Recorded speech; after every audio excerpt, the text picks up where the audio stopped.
அஸ்ஸலாமு அலைக்கும் வரஹ்மத்துல்லாஹி வபரகாத்துஹு. பெருமதிப்பிற்கும் மரியாதைக்கும் உரிய எல்லாம் அல்ல அல்லாஹுவின் நல்லடியார்களே, அல்லாஹுவின் அளப்பெரும் கிருபையால் அவனுடைய தூய்மையான மார்க்கத்தை அறிந்து கொள்ள வேண்டும் என்ற பேராவலோடும் அவனுக்கு செலுத்த வேண்டிய கடமையான வணக்கத்தை செலுத்த வேண்டும் என்பதற்காகவும் நாம் எல்லாம் இங்கே ஒன்றாக கூடியிருக்கின்றோம். அல்லாஹ் ரப்புல் ஆலமீன் இந்த உலகத்தில் பல்வேறு விதமான படைப்பினைகளை படைத்திருக்கின்றார். அப்படி படைக்கப்பட்ட ஒவ்வொரு தனிப்பட்ட படைப்பினங்களுக்கும் அதற்கு ஏற்றாற் போல குணங்களையும் வழங்கி இருக்கின்றார். பறவைகளுக்கென்று சில குணங்களையும், கால்நடைகளுக்கென்று சில குண அதிசயங்களையும், அதே போன்று மனிதர்களுக்கும் அல்லாஹ் வழங்கி இருக்கின்றார். அப்படி அவன் படைக்கப்பட்ட அந்த படைப்பில் மனிதர்களுக்கு வழங்கப்பட்ட அந்த குணங்கள் தான் சிறந்த குணங்களாக, தங்களை நிகழ்வுகளை கொண்டு பகுத்தறிந்து அதன்படி நடந்து கொள்ளக்கூடியவர்களாக, தங்களுடைய குணங்களை திருத்தி கொண்டு வாழக்கூடியவர்களாக அல்லாஹ் படைத்திருக்கின்றான். அப்ப பண்புகள் மூலமாக ஒவ்வொரு மனிதர்களையும் தனித்தனியே பிரித்து காட்டக்கூடிய வல்லமையை கொண்டு நம்மை மனிதர்களை படைத்து இருக்கின்றார். முஸ்லிம்களுக்கு என்று ஒரு பண்பு இருப்பதாக அல்லாஹ்வுடைய தூதர் நபிகள் நாயகம் ஸல்லல்லாஹு அலைஹி வஸல்லம் அவர்கள் சொல்கிறார்கள். அதே போன்று முஸ்லிம்களிலேயே ஒரு சாராரை தனியாக பிரித்து மூமின்களிடத்திலும் சில குணாதிசயங்கள் இருக்கின்றது. அப்படிப்பட்ட குணாதிசயங்கள் சிறப்புக்குரியதாக இருப்பதாக நபிகள் நாயகம் ஸல்லல்லாஹு அலைஹி வஸல்லம் பல்வேறு இடங்களிலே நமக்கு சொல்லி காட்டுகிறார்கள். அல்லாஹ்வும் தன்னுடைய திருமறை குர்ஆனிலே அப்படிப்பட்ட பண்புகள் உரியவர்களை பற்றி என்னென்ன பண்புகள் அவர்களிடத்தில் இருக்கும் என்பதை பற்றி சொல்லி காட்டுகின்றார்.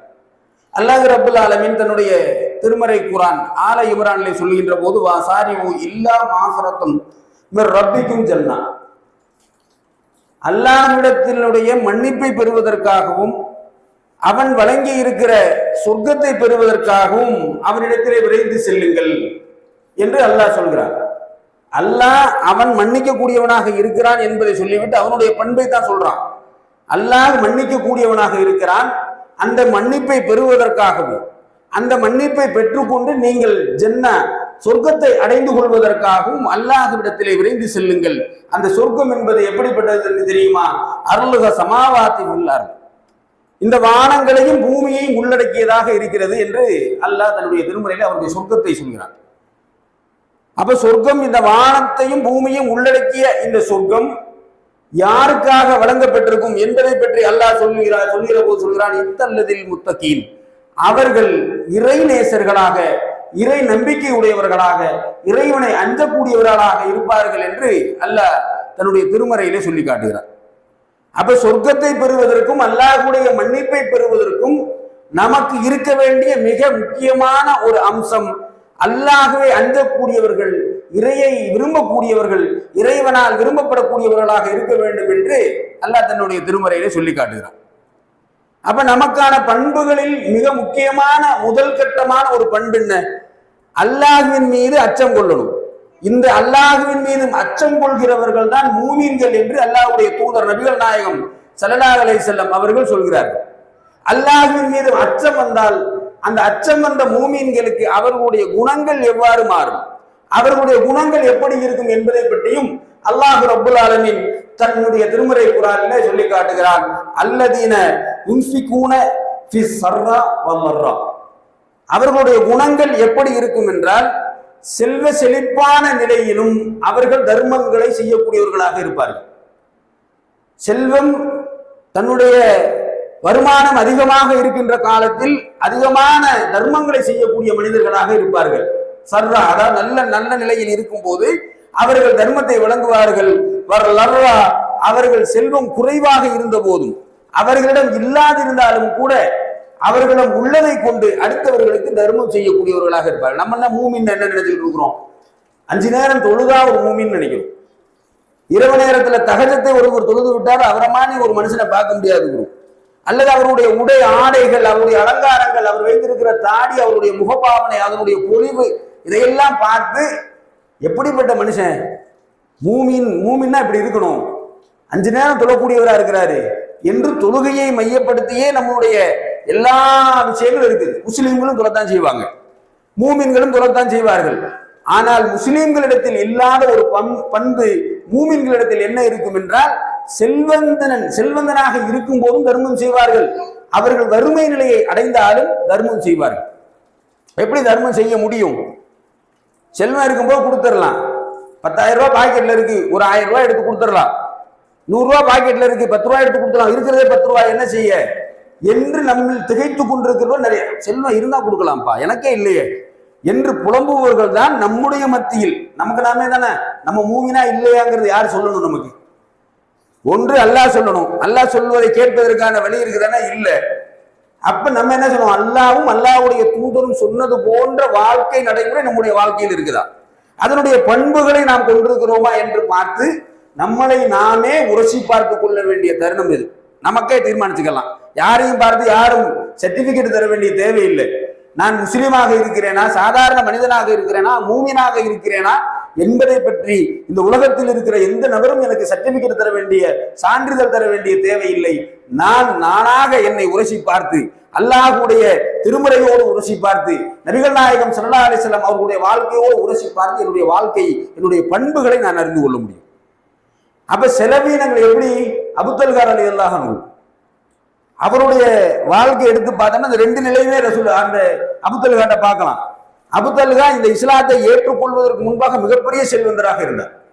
இஸ்லாத்துக்குள்ள வர்றதுக்கு முன்னாடி மிகப்பெரிய செல்வந்தர். உம்மு சுலைம் ரலியல்லாஹு அன்ஹு அவர்களை திருமணம் செய்வதற்காக அந்த மாதிரி பின்னாடியே போறார். அந்த மாதிரி விதவை மக்காலிருந்து ஹிஜ்ரத் பண்ணி வந்த பிறகு, கணவனை இழந்து விட்ட பிறகு விதவையாக இருக்கிறார். அவரை திருமணம் செய்வதற்கு ஒரு ஆசைப்படுறார். ஆசைப்பட்டு இந்த செய்திகளை வெளியில மக்கள்கிட்ட எல்லாம் சொல்றாரு. உம்மு சுலைம் பேசுங்களேன், எனக்காக பேசுங்களேன். அப்போ வரைக்கும் ஒரு இஸ்லாத்தை ஏத்துக்கிறல. இஸ்லாத்தை ஏற்றுக்கொள்ளாமல் இருக்கும் போது உம்மு சுலைமை திருமணம் செய்வதற்காக தூது விடுறார். இந்த செய்தி ரசூலுல்லாஹ்டையும் வருது. நபிகள் நாயகம் ஸல்லல்லாஹு அலைஹி வஸல்லம் உம்மு சுலைம்கிட்ட போய் கேட்கிறாங்க. அவர் தான் பின்னாடியே வர்றாரு, அவர் தான் உன் மீது ஆசை கொண்டு இருக்கிறாரு, உன்னை விரும்பக்கூடிய மனிதராக இருக்கிறாரு, அவரை திருமணம் செஞ்சுக்கலாமே என்று சொன்னோடனே உம்மு சுலைம் சொல்றாங்க, இல்ல நான் ஓரிரை கொள்கையை ஏற்றுக்கொண்டவளாக இருக்கிறேன், அவரோ பல தெய்வ வழிபாடுல பல கொள்கையில் இருக்கிறார், அவரும் அல்லாஹ்வை ஏற்றுக்கிறதான் செய்யறாரு, ஆனாலும் எல்லா கடவுள்களும் இருப்பதாக நம்புகிறார், எப்படி நான் திருமணம் செய்யறது என்று சொன்னோன்னே இந்த செய்தி அபூதல்ஹாவுக்கு போது அபூதல்ஹா இஸ்லாத்தை ஏற்றுக்கொள்றார். திருமணம் முடிந்த காலத்தில் மிக அதிகமான செல்வம். எந்த அளவுக்கு செல்வம்னா அந்த ஊர்லயே மிகப்பெரிய தோட்டம், ஊருடைய மத்தியில மதினா பள்ளிக்கு அருகாமையில் இருக்கக்கூடிய பைருஹா என்ற ஒரு தோட்டத்தை வச்சிருக்கிறார். தோட்டத்துல தண்ணியினுடைய இனிமை இருக்கிற அதனுடைய சுவை வேற அந்த நாட்டுல எங்கேயுமே கிடைக்காத அளவுக்கு அவ்வளவு இனிமையான ஒரு சுவையை கொண்ட தண்ணீரை கொண்டதாக அந்த பைருஹா தோட்டத்தில் இருக்க கிணறு இருக்கு. நபிகள் நாயகம் ஸல்லல்லாஹு அலைஹி வஸல்லம் அவர்கள் ஒரு தடவை சொல்றாங்க, நான் அபூதல்ஹாவுடைய பைருஹா தோட்டத்துக்கு அடிக்கடி போவேன். ஏன் தெரியுமா? அங்க இருக்கும் தண்ணீரினுடைய சுவை எனக்கு ஈர்த்ததுனால் அந்த தண்ணீரை குடிக்கிறதுக்காக போவேன். அப்படி நபிகள் நாயகம் ஸல்லல்லாஹு அலைஹி வஸல்லம் புகழ்ந்து சொல்லப்பட்ட அந்த தோட்டம் இதை வச்சிருக்கிறார். அல்லாஹ் குர்ஆன்ல இருந்து ஒரு ஆயத்தை இறக்குறான். உங்களுக்கு விருப்பம் உடையதை நீங்கள் தர்மம் செய்யாதவரை நீங்கள் அதற்குரிய நன்மைகளை பெற்றுக்கொள்ள வேண்டிய. தர்மத்துக்கான நன்மையே என்னன்னா, எனக்கு என்ன விரும்புறனோ அதை தர்மம் பண்ணணும்னு அல்லாஹ் வகியை இறக்குறான். இந்த வகியை கேட்டு நேர ரசூலுல்லாஹ்ட்ட வர்றார் அபூதல்ஹா. யார் ரசூலுல்லாஹ், இப்படி ஒரு வகி வந்ததாக சொல்கிறார்களே, கேட்கல, அதுக்கு முன்னாடி மக்கள் சொன்னதை கேட்கிறாரு. கேட்டு ரசூலுல்லாஹ்ட்ட வந்து கேட்கிறாரு, இப்படி இறைவன் கட்டளை விட்டதாக சொல்கிறார்களே உண்மையான கேட்கிறாரு. அப்ப அந்த மாதிரி ஒரு பொருளை நான் தர்மம் செய்தாதான் நான் தர்மம் செய்ததற்கான கூலியை பெற முடியுமா? ரசூலுல்லாஹ் ஆமாங்கிறாங்க. சொன்னவனே சொல்றாரு, எனக்கு என்னுடைய சொத்திலேயே எனக்கு அதிக விருப்பம் உடையது, நான் ரொம்ப நேசிக்கக்கூடிய ஒரு சொத்து எதுன்னா இந்த பைருஹா தோட்டம் தான். அதிலிருந்து வரக்கூடிய கனிகளின் சுவையும் அங்கே இருக்க தண்ணீரின் சுவையும் அவ்வளவு சுவையாக இருக்கும். அதனால எனக்கு ரொம்ப அந்த பைருஹா தோட்டத்தை பிடிக்கும், அதை நான் தர்மம் செய்யலாமான்னு கேட்கிறேன். நபிகள் நாயகம் சம்மதிக்கிறாரு. இன்னைக்கு வரையும் தோட்டம் இருக்கு. இன்னைக்கு வரையும் மதீனாவினுடைய பள்ளியில் மஸ்ஜித் நபவிக்கு முன்னாடி அந்த தோட்டத்தை நம்ம பார்க்கலாம், அந்த கிணறை பார்க்கலாம். அதை தர்மமாக மக்களுக்காக தர்மம் பண்ற. யாரு வேணாலும் அங்கிருக்க பழங்களை எடுத்துக்கொள்ளலாம், யாரு வேண்டுமானாலும் அங்கிருக்க தண்ணீரை எடுத்து அவர்கள் உபயோகித்துக் கொள்ளலாம். அப்படி மிகப்பெரிய சொத்தாக விளங்கக்கூடிய, வருமானம் தரக்கூடிய, அந்த பொருளாதாரம் ஈட்டக்கூடிய அந்த சொத்தை தர்மமாக கொடுக்கிறார் செல்வந்தராக நிலையில. நம்ம கொடுக்குமான்னு சொல்ல முடியாது. நம்ம என்ன, நம்மள்ட்ட எது விருப்பமோ அதுதான் நமக்கு வேணும். நமக்கு எது கழிவோ அதை தான் அடுத்தவங்க கொடுப்போம். புது சட்டை எடுத்து யாருக்கு கொடுத்துட மாட்டோம். நமக்கு சட்டை பத்தாம போச்சு, ரொம்ப டைட்டா இருக்கு அல்லது ரொம்ப லூஸா இருக்கு, நம்ம எனக்கு அன்ஃபிட்டா இருக்குது இந்த சட்டை அப்படின்னா அது தர்மம் பண்றதுக்கு தயாராகும். அல்லது 1000 ரூபாய் வச்சிருப்போம், அதுல 10 ரூபாய் கொடுத்தா ஒன்றும் பிரச்சனை இல்லைன்னு தோணும்.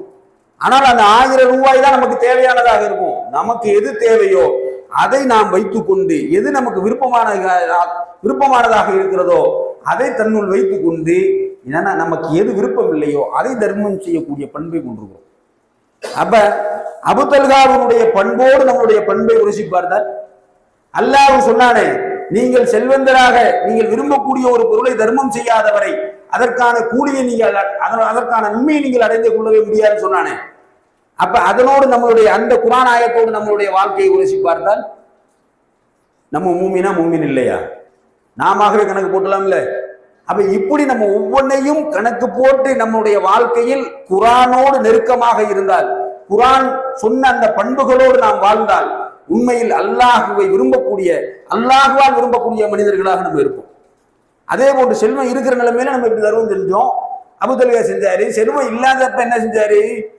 நபிகள் நாயகம் ஸல்லல்லாஹு அலைஹி வஸல்லம் ஒரு சபையில உட்கார்ந்துருக்கிறாங்க. அந்த சபைக்கு ஒருவர் வருகிறார், விருந்தினர். அந்த ஊரை சேர்ந்தவர் இல்லை, மதீனாவை சேர்ந்தவர் இல்லை, வெளியிலிருந்து வந்த அந்த மனிதர் நபிகள் நாயகம் ஸல்லல்லாஹு அலைஹி வஸல்லம் அவர்களை பார்க்க அந்த சபைக்கு வர்றாரு. சபைக்கு வந்தோன்னா அந்த காலத்தில் எழுதப்படாத சட்டம், அந்த காலத்துல இல்லை, இன்னொரு 50 வருஷத்துக்கு முன்னாடி போனோம்னா நம்ம ஊருக்கு மத்தியில் ஒரு சத்திர கூடம்னு ஒன்று இருக்கும், அன்னதானம் போடுற ஒரு வழக்கம். அது பழமையா பழங்காலத்திலிருந்து இருந்த ஒரு பண்பாடு. அந்த பண்பாடு என்னன்னா, புதுசா ஊருக்கு வர்ற ஒருவருக்கு தங்குவதற்கு இடமும் உணவுக்கும் அந்த ஊர் பொறுப்பேற்றுக் கொள்ளணும். அப்படி ஒரு பழக்கம், எழுதப்படாத சட்டம். இதெல்லாம் எழுதியெல்லாம் வைக்கல. யார் எந்த ஊருக்கு போனாலும் அந்த ஊருக்கு போனோன்னா உணவுக்கும் தங்குறதுக்கும் பஞ்சம் வராது, யாராவது கொடுத்துருவாங்க. நம்ம வீட்டிலேயே எடுத்துங்களேன், ஒரு 30 வருஷம் 35 வருஷத்துக்கு முன்னாடி எடுத்தோம்னா நம்ம வீட்டிலேயே சோறு வடிப்பாங்க. சோறு எத்தனை பேர் போடுவாங்க மத்தியானம்? நம்ம வீட்டில் இருக்கிறது 5 பேர் தான் இருக்கும். 5 பேருக்கு சேர்த்து 10 பேருக்கு ஆக்குவாங்க. ஏன்? யாராவது உணவு கேட்டு வந்துருவாங்களேங்கிறது. ஆனால் இன்னைக்கு இந்த பண்பாடெல்லாம் மாறி போச்சு. அதனுடைய நன்மைகளை நம்ம இழந்து கொண்டுதான் இருக்கிறோம். அப்படி சில நன்மைகளை நம்ம செய்யறதே இல்லை. யாராவது வருவாங்களே அவர்களுக்காக சேர்த்து சமைப்போம் என்ற அந்த பண்பாடு இன்னைக்கும் நம்மளுடைய இல்லங்கள்ல இல்லை. ஆனா 30 வருஷத்துக்கு முன்னாடி நம்ம வீட்டுல இருந்துச்சு, எல்லா வீடுகளிலும் இருந்துச்சு. எவ்வளவு ஏழையாக இருந்தால் 2 பேர் இருந்தால் 4 பேருக்கு சாப்பாடு ஆகுவாங்க. அப்ப அந்த பண்பாடை நம்ம தொலைத்திருக்கிறோம். அப்ப நபிகள் நாயகம் ஸல்லல்லாஹு அலைஹி வஸல்லம் காலத்துல அல்லாஹ்வுடைய தூதரை தேடி ஒருவர் வருகிறார். அந்த நாட்டினுடைய ஜனாதிபதியாக இருக்கக்கூடியவருக்கு அந்த பொறுப்பு முதல் கடமை. நபிகள் நாயகம் ஸல்லல்லாஹு அலைஹி வஸல்லம் சபையிலிருந்து ஒருத்தர் கூப்பிட்டு வீட்டுக்கு அனுப்புறாரு. என்னுடைய மனைவிமார்களிடத்திலே ஒருவருக்கு உணவு ஏதாவது இருக்கிறதா என்று கேட்டுவாங்க. போன மனுஷர் திருப்பி வர்றாரு. மொத்தம் 11 மனைவிகளோடு ஒரே நேரத்தில் வாழ்ந்தாரு ரசூலுல்லாஹ். 11 மனைவி வீடுகளிலும் உண்பதற்கு ஒரு நேரத்திற்கு ஒரு மனிதருக்கு உணவில்லை. இல்லைன்னா என்ன செய்ய? நபிகள் நாயகம் ஸல்லல்லாஹு அலைஹி வஸல்லம் சபையை பார்த்து கேட்கிறாரு, யாராவது இவருக்கான உணவுக்கான பொறுப்பை ஏற்றுக்கொள்கிறார்? தங்கறதுக்கு தான் மதீனா பள்ளி இருக்குது, பள்ளியில படுத்துறலாம், யார் வந்தாலும் தங்கிக்கிறலாம். ஆனால் உணவுக்கு அபூதல்கா எந்திரிக்கிறார், நான் உணவுக்கு பொறுப்பு ஏற்றுக்கிறேன். சரி, உணவுக்கு பொறுப்பு ஒப்படைச்சாச்சு. அபூதல்கா ரலியல்லாஹு அன்ஹு அந்த மனிதரையும் அழைத்து கொண்டு, அந்த விருந்தினரையும் அழைத்து கொண்டு தன்னுடைய வீட்டுக்கு போறார். உம்மு சுலைம்கிட்ட போய் இவர் வெளியில அமர வச்சுட்டு வீட்டுக்குள்ள போறார். ஒரு விருந்தினரை நான் அழைத்து வந்திருக்கிறேன், சாப்பிட்றதுக்கு ஏதாவது இருக்குதா? அந்த மாதிரி கொஞ்சம் டென்ஷன், வீட்டில் எல்லாருக்கும் டென்ஷன் இருக்குங்களா? பிள்ளைக்கு தான் வச்சிருக்கிறேன். நம்ம 2 குழந்தைகளுக்காக உண்பதற்காக ஒரு நேரத்திற்கான ஆகாரம் நம்மள்ட்ட இருக்கு, அதுதான் தயாரிச்சுக்கிட்டு இருக்கிறேன் அப்படின்னு சொன்னோடனே நபி அபூதல்கா சொல்றாரு, நான் நபிகளாரின் விருந்தினரை கூப்பிட்டு, ஏன் விருந்தினர் இல்லை, ரசூலுல்லாஹ்வுக்கு வந்த விருந்தினர் அவரை அழைத்து கொண்டு வந்திருக்கிறேன், அவருக்கு ஏதாவது இருக்குதா அப்படின்னு. அவங்க அந்த கோபத்தெல்லாம் தணிந்து உம்மு சுலைம் ரலியல்லாஹு சொல்றாங்க, வேண்டுமென்றால் ஒன்று செய்யலாம், நம்ம பிள்ளைகளை ஏதாவது ஒரு கதையை சொல்லி தூங்க வச்சிருவோம், இப்போது சமைத்துக் கொண்டிருக்கிற இந்த சமையல், இந்த உணவை அந்த மனிதருக்கு கொடுத்துருவோம் என்று அவங்க 2 பேரும் கணவன் மனைவி பேசுறாங்க. எந்த நிலைமையிலன்னு பாருங்க. மிகப்பெரிய செல்வந்தராக வாழ்ந்த அபூதல்கா இருக்கும் போதும் தர்மம் செய்கிறார். இருக்கிறது எல்லாத்தையும் எடுத்து கொடுத்து இந்த மார்க்கத்திற்காக தர்மம் செஞ்சு தன்னுடைய மொத்த செல்வத்தையும் இழக்கிறார். மிகப்பெரிய செல்வந்தராக இருந்த அபூதல்கா ஒரு நேர உணவு தங்களுக்கு இல்லாமல் தங்கள் பிள்ளைகளுக்கு மட்டுமே இருக்கக்கூடிய அந்த உணவையும், ஒருவர் வந்தார், விருந்தினர் வந்தார், அவருக்கு தர்மம் உணவளிக்கணும் என்ற ஒரே காரணத்திற்காக அந்த உணவையும், தங்களுடைய பிள்ளைகளுக்கான உணவையும் அவர்களுக்கு கொடுக்க தயாராகிறாங்க.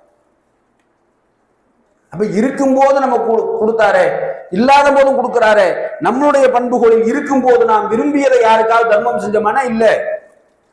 இல்லாத போது இருப்பது எதுவோ அதை கொண்டு நாம் கொஞ்சம் பேலன்ஸ் பண்ணிக்கிறலாம். கொஞ்சம் ஒரு நேரம் தானே, 2 நேரம் நம்ம சாப்பிட்டோமே, ஒரு நேரத்திற்கான உணவு தானே, ஒரு ஆளுக்கு கொடுத்துருவோமே என்ற எண்ணமும் நமக்கு வருவதில்லை. எத்தனையோ பேர் உணவுக்காக இங்கே அழிந்து கொண்டிருக்கிறார்கள். சில பேர் அந்த பொருளாதாரத்தை பெறுவது தவறான வழியில் செலவழிக்கிறாங்க, அது வேற விஷயம். ஆனாலும் தேடி சென்று கொடுக்க வேண்டிய பக்கத்து வீட்டுக்காரன் பசித்திருக்கும் போது நான் உண்பது தவறு என்று சொல்லிக் கொடுத்த இந்த மார்க்கத்தில் அடுத்தவர்கள் உணவு அருந்தினார்களா என்பது நம்ம சொந்தக்காரர்கள் எத்தனையோ பேர் இருக்கிறோம். நம்முடைய சொந்த பந்தங்கள், இரத்த உறவுகளில், என்னுடைய தாயாரோடு பிறந்த உறவுகளில், என்னுடைய தந்தையாரோடு பிறந்த உறவுகளில் எத்தனையோ மனிதர்கள் உணவில்லாமல், ஒருவேளை சோற்றுக்கு வழி இல்லாமல் அல்லது 2 நேர உணவுகளோடு தங்கள் வாழ்க்கையை கழித்துக் கொண்டிருக்கிறார்கள். என்னைக்காவது நம்ம ஆலோசிச்சு பார்த்திருப்போமா? யாராவது அப்படி இருக்கவங்க தேடி இருப்போமா? அவருக்கான உணவுகளை நம்ம கொண்டு போய் கொடுப்போமே, என் இருக்கு கொஞ்சம் தான் இருக்குது, அதுல பகுதியை நான் கொடுக்குறேன்னு என்னைக்கா தீர்மானிச்சிருப்போமா? அல்லது செல்வ செழிப்பாக நான் வாழ்ந்து கொண்டிருக்கிறேன், எனக்கு விருப்பமான பொருளாதாரம், எனக்கு விருப்பமான உணவு தான் இருக்கிறது, இதை ஒரு ஏழைக்கு கொடுக்கணும்னு என்னைக்கா நினைச்சிருக்கிறோமா? அப்ப நம்மளுடைய பண்புகள் அல்லாஹ்வுடைய வார்த்தைகளோடு நம்மளுடைய பண்புகளை உரசினால் கண்டிப்பாக நாம் மூமினா என்ற சந்தேகம் நமக்குள் எழத்தான் செய்கிறது. எல்லா மனிதர்களுக்கும் தான். ரமலானில் மட்டும்தான் தர்மம் நம்ம அப்படிதான் வச்சிருக்கிறோம். வருஷத்துல ஒரு நாள், ஒரு மாசம் முழுசா தர்மத்துக்காக ஒதுக்கிடுவோம். அப்படி என்ன தர்மம் பண்ணிட்டோம்? ஒரு நேர உணவை தந்திருக்கிறோமா? ஏற்கனவே இருக்கக்கூடிய செல்வந்தனாக இருக்கக்கூடியவனை அழைத்து அவனுக்கு விருந்து போடுறோம். ஏழைகளை அழைத்து எங்காவது ஒரு இஃப்தார் நிகழ்ச்சி நடந்திருக்கா? ஏழைகளை மட்டும் வச்சு தேடி இருக்கிறோமா? எத்தனையோ மனிதர்கள் இருக்கிறார்களே, சகருக்கு சாப்பிட்டான், இஃப்தார் கிடைக்குமான்னு தெரியாது, அப்படி இருக்கிறவன் இருக்கிறானே, அவனை தேடி இருக்கிறோமானா இல்லை. அப்ப நாம் நமக்கு விருப்பமானதை தர்மம் செய்யாதவரை கண்டிப்பாக நாம் அதற்குரிய நன்மை அடைந்து கொள்ள முடியாது. இன்னும் அல்லாஹ் சொன்ன அந்த மூமியனான பண்பை உடையவர்களாக நம்மளாக முடியாது. அப்ப அவ்வளவு தூரத்திற்கு அல்லாஹ் தன்னுடைய திருமறை குர்ஆனிலே அந்த தர்மத்தை பற்றி அவ்வளவு சொல்றான். அடுத்ததா என்ன? வல் காதிமீனல் கைஃப். இன்னும் சிலர் யாரு? மூமின்கள்ல சிலருடைய பண்புகள் என்ன? கோபம் வந்தால் கோபத்தை மென்று விழுங்குவார்கள். இன்னைக்கு எத்தனை பேர் நம்ம கோபத்தை மென்று விழுங்கிருக்கிறோம்? ஒரு வார்த்தை பேச முடியலையே, ஒரு வார்த்தை ஒருவருடைய குறையை பற்றி அவருக்கு எடுத்து சொல்லி அவரை திருத்துவதற்கு கூட நம்மளால முடியல. எடுத்த உடனே கோபம் நமக்கு. பல்வேறு குணாதிசயங்களை கொண்ட மனிதர்கள் நம்மோடு வாழ்ந்து கொண்டிருக்கிறார்கள். நபிகளார் ஒவ்வொரு குணாதிசயத்தையும் பார்த்து பார்த்து விலகினாங்க.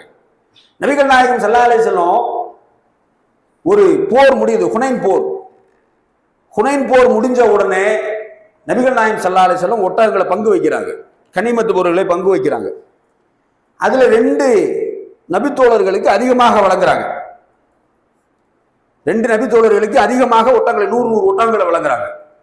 உடனே அந்த போர்ல கலந்து மற்ற சகாபாக்கள்ல கொஞ்சம் பேரு பிரிந்து போய் பேசுறாங்க. என்ன பேசுறாங்க? இது அநீதியாக வழங்கப்படுகிற பொருளாதாரமா இருக்கு. யாரை பார்த்து? ரசூலுல்லாஹ்வை பார்த்து. நீதிமான் என்று உலகத்தார் அனைவராலும் போற்றப்பட்ட நபிகளார் ஸல்லல்லாஹு அலைஹி வஸல்லம் அவர்களை பார்த்து சொல்கிறார்கள், இது அநீதியாக வழங்கப்படுகிற பொருளாதாரமாக இருக்குது, அல்லாஹ் பொருந்தி கொண்ட தர்மமாக இது இல்லை என்று அங்க சபையில பேசுறாங்க. அது நபிகளாருடைய காதுக்கு வருது.